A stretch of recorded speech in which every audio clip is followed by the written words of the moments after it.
नमस्कार, मैं हूं विवेकानंद शर्मा और आप देख रहे हैं द विवेक व्यूज़।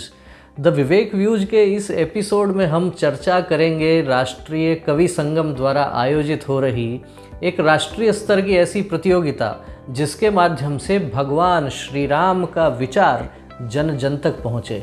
हम लोग सुनते आए हैं हर बाला देवी की प्रतिमा बच्चा बच्चा राम है। जी हाँ, ये बच्चा बच्चा राम है। इस विचार को यथार्थ तक पहुंचाने के लिए राष्ट्रीय कवि संगम ने भगवान श्री राम के शील, सौंदर्य, उदारता और भगवान श्री राम के जीवन मूल्यों और उनके गुणों को लेकर श्री राम काव्य पाठ राष्ट्रीय प्रतियोगिता का आयोजन करना तय किया है।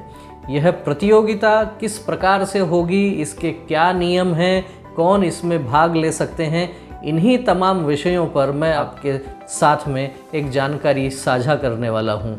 राष्ट्रीय कवि संगम के बारे में आप सब लोग जानते ही होंगे।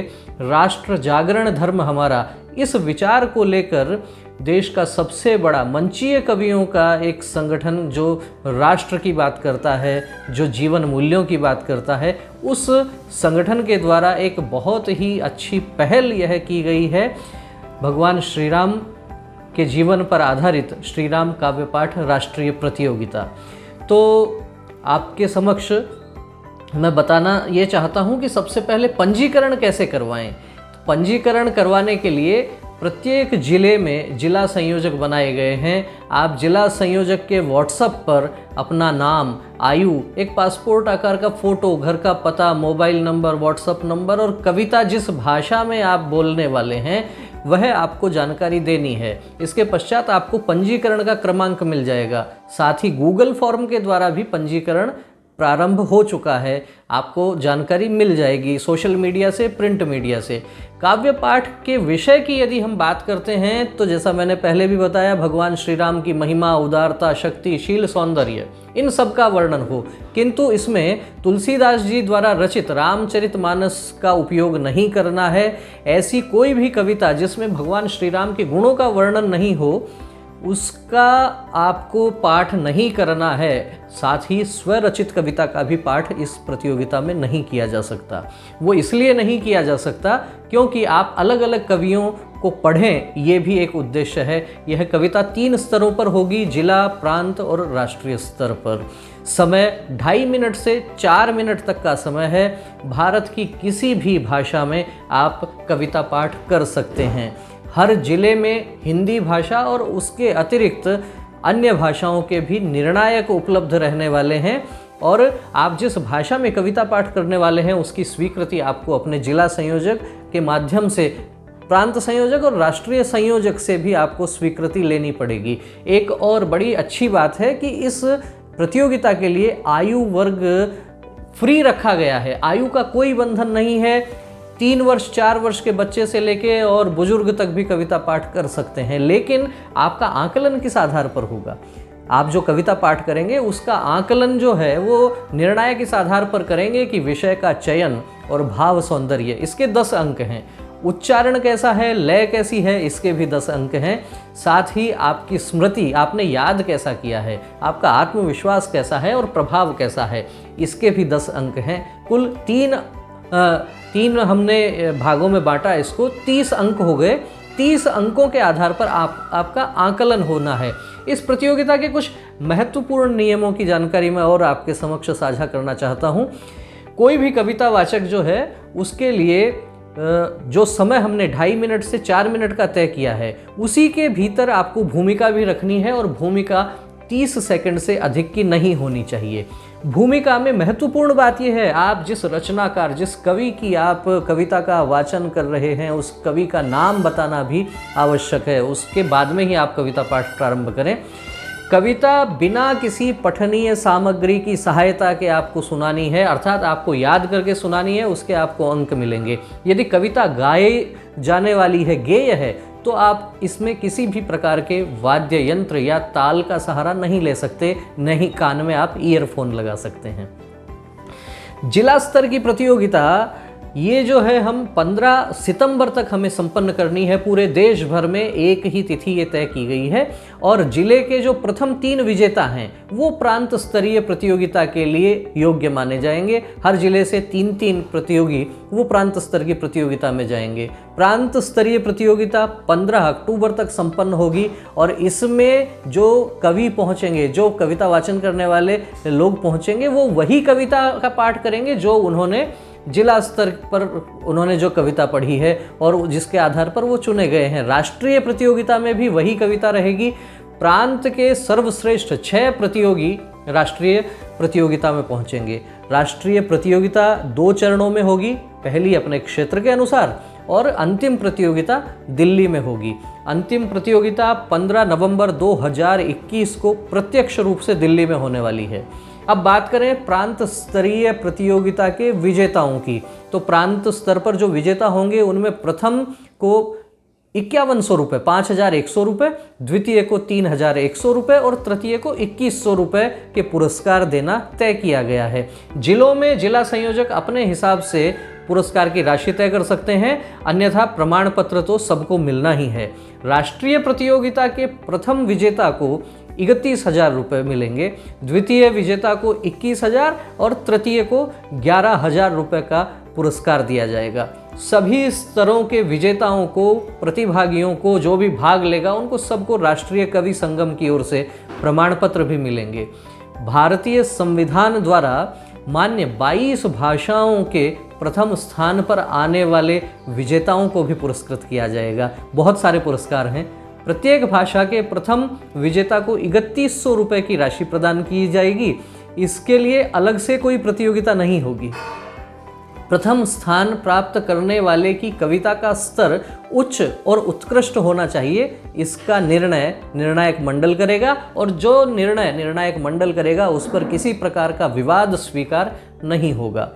जिला स्तर की प्रतियोगिता कुछ स्थानों पर ऑनलाइन भी होगी, कुछ स्थानों पर प्रत्यक्ष भी होगी। जैसी जहां स्थिति है कोरोना के समय को देखते हुए उस प्रकार से हो सकती है, लेकिन जिला स्तर के अतिरिक्त अन्य कोई भी प्रतियोगिता जिसमें हम कह सकते हैं कि वो ऑनलाइन नहीं होगी, प्रत्यक्ष ही होंगी।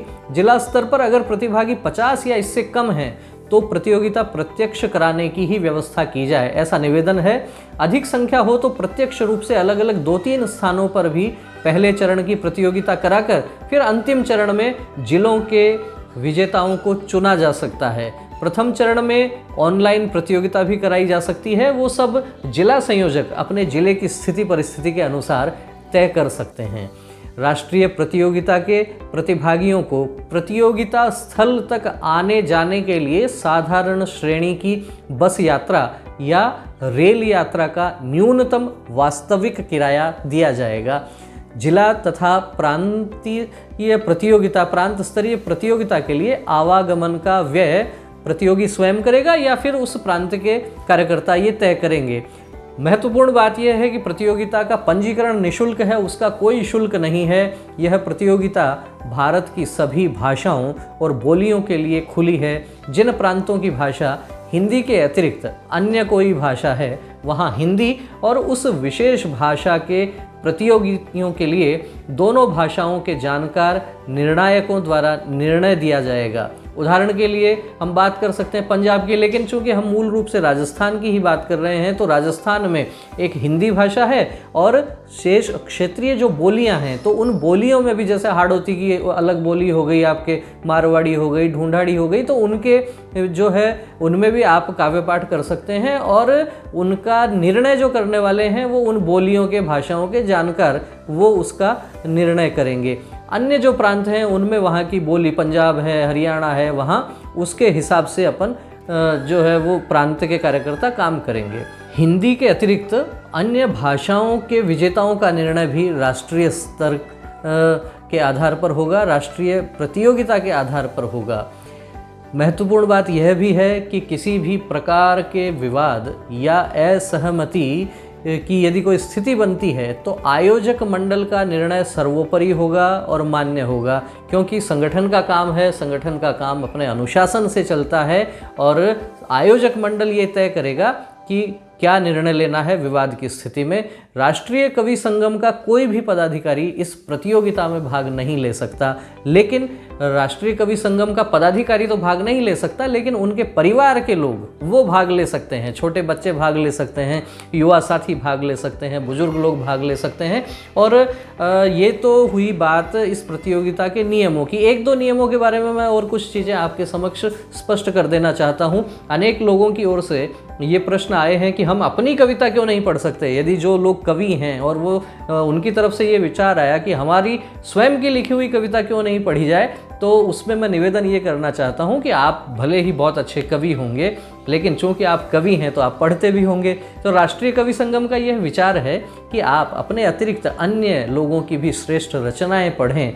तो हमारे जो इस प्रतियोगिता में भाग लेने वाले जो लोग हैं, उनको भी अधिक से अधिक लोगों की कविताएं पढ़ने का अवसर मिले, सुनने का अवसर मिले। और मौलिक काव्य पाठ प्रतियोगिता वो अलग से रखी जाएगी। हाँ, अब एक विषय ये हो सकता है कि चूंकि रामचरितमानस का अंश आपको इसमें नहीं पढ़ना है और उसके अलावा बहुत से कवियों की रचनाएं आप कहाँ ढूंढेंगे, आपको गूगल पर भी मिल सकता है। और साथ ही राष्ट्रीय कवि संगम ने एक काव्य कोश तैयार किया है। उस काव्य कोश का लिंक भी आप अपने जिला संयोजक से ले सकते हैं। जहां आपको इस प्रतियोगिता की जानकारी मिल रही है वहां से ले सकते हैं। उस काव्य कोश के लिंक में भी आपको बहुत सारी कविताएं टेक्स्ट में भी मिलेंगी जिन्हें आप पढ़ सकते हैं, और बहुत सी कविताएं आपको वीडियो में भी मिलेंगी। उनको भी देखकर आप किस प्रकार से, किस राग में वो गाई जा रही हैं, कैसे भाव हैं, वो भी देखकर आप उनका पठन पाठन कर सकते हैं। कुल मिलाकर मुख्य भाव यह है, मुझे याद आती हैं राष्ट्रकवि मैथिली शरण गुप्त जी की पंक्तियाँ कि केवल मनोरंजन न कवि का कर्म होना चाहिए, उसमें उचित उपदेश का भी मर्म होना चाहिए।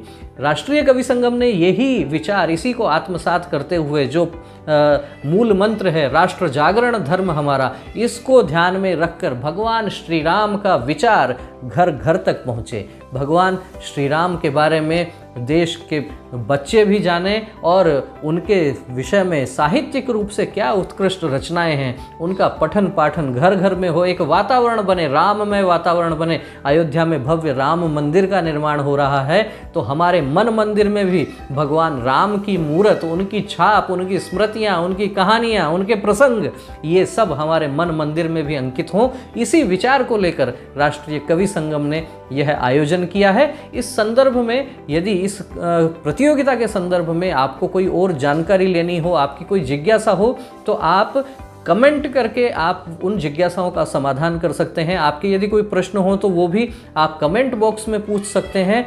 सभी जिलों में, लगभग राजस्थान के सभी जिलों में जिला संयोजक नियुक्त हो चुके हैं। कुछ एक दो में नहीं हुए हैं तो वो शीघ्र ही हो जाएंगे। आपको कोई भी जानकारी चाहिए तो आप कमेंट करके ले सकते हैं। और आपसे निवेदन मैं ये भी करूँगा कि इस वीडियो को अधिक से अधिक लोगों तक शेयर कीजिए। इस वीडियो को राजस्थान के प्रत्येक गांव तक, प्रत्येक ढाणी तक, प्रत्येक शहर तक, प्रत्येक मोहल्ले तक हमारे को पहुंचाना है। इसलिए पहुंचाना है क्योंकि भगवान श्री राम के जीवन, शील, सौंदर्य, त्याग, तपस्या, उस पर आधारित जो प्रतियोगिता है उसमें अधिकाधिक प्रतिभागी भाग लें, ये हमारा उद्देश्य है। और इस प्रतियोगिता की जानकारी अधिकतम लोगों तक पहुंचे, इसमें भी आपके सहयोग की हमें आवश्यकता है। आपको यदि कोई और जानकारी चाहिए तो आप फ़ोन पर भी बात कर सकते हैं। कमेंट बॉक्स में भी आप अपने विचारों से अवगत करवा सकते हैं। आपको यदि ये जानकारी अच्छी लगी हो तो इस वीडियो को शेयर कीजिए, लाइक कीजिए और देखते रहिए द विवेक व्यूज। नमस्कार, जय भारत, जय श्री राम।